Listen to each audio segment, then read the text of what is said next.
რუსთაველის გამზირის რეაბილიტაცია 23 ივლისს დაიწყება. ამავე გამზირსა და მერაბ კოსტავას ქუჩის ნაწილზე ყველა ტიპის ავტოსატრანსპორტო მოძრაობა სრულად შეიზღუდება. ამის შესახებ დღეს კახა კალაძემ განაცხადა. მისივე თქმით, სამუშაოები, რომელსაც თბილისის მერიის ინფრასტრუქტურის განვითარების საქალაქო სამსახური განახორციელებს, ნოემბრის ბოლოს უნდა იყოს დასრულებული.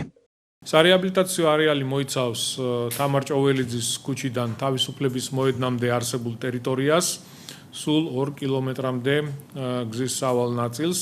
პროექტის პირველ ეტაპზე განხორციელდება მიწისქვემოთ არსებული კომუნიკაციების განახლება, კლიანად ახალი პროექტი გაკეთდება და მოწესრიგებული იქნება ეს ყველაფერი, შეიცვლება წყალმომარაგების, წყალარინების, სანიაღვრე და გაზომარაგების ცენტრალური სისტემები, ასევე საჰაერო სადენები განთავსდება მიწისქვეშა საკაბელო არხებში, დამონტაჟდება მიწისქვეშა ნარჩენ-შემკრები ურნებით.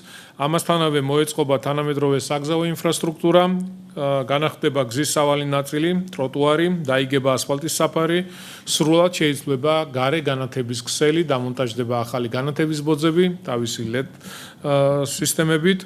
პროექტის მნიშვნელოვანი ნაწილი გამწვანების კომპონენტსაც მოიცავს, განახლდება არსებული მწვანე სივრცეები, დაირგვება ახალი ხელმცენარეები, სამუშაოები, რომლებსაც თბილისის მერიის ინფრასტრუქტურის განვითარების საქალაქო სამსახური განახორციელებს, ნოემბრის ბოლოს უნდა იყოს დასრულებული.